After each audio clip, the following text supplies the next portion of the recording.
Hello, அஸ்ஸலாமலைக்கும். இன்னைக்கு பால் பண்ணைக்கு தான் வந்திருக்கோம். நல்ல ஃப்ரெஷ்ஷான மில்க் வாங்கலான்னு. டைம் ஆல்ரெடி 8:30க்கு மேலே ஆயிடுச்சு. இங்கே இன்னும் இருட்டலை. மாடு இருக்கிற இடத்த மேலே போய் பார்ப்போம். ஸ்டெப்ஸ் ஏறி மேலே போனோன்னு ஒரு சீட்டிங் ஏரியா மாதிரி இருக்குது. அதுக்கப்புறம் சிங்கிளாக இருக்கிற மாடெல்லாம் இந்த சைடு வச்சுருக்காங்க. குட்டியோடு இருக்கிற மாடெல்லாம் இந்த சைடு விட்டுருந்தாங்க. வெளியும் சில மாடுலாம் மேய்ஞ்சிட்டு இருந்துச்சு.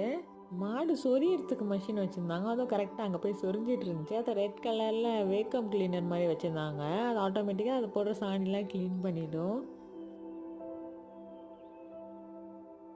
ஃப்ரெஷ் பாலில் செஞ்ச ப்ராடக்ட்ஸ்லாம் இங்கே வச்சுருப்பாங்க. வேணா கார்டோ காயினோ போட்டு வாங்கிக்கலாம். ஆனால் பால் வாங்குறதுக்கு நம்ம காயின் தான் போடணும். நான் 2 பாட்டில் வாங்கியிருந்தேன். இது ஃப்ரெஷ்ஷான மில்க்கு. ப்ராசஸ் எதுவும் பண்ணியிருக்க மாட்டாங்க. டீ போடுறது, நார்மலாக குடிக்கிறது அந்த மாதிரி யூஸ் பண்ணியிருந்தேன். அதை பன்னீரும் செஞ்சுருந்தேன். வேறு லெவலில் இருந்துச்சு.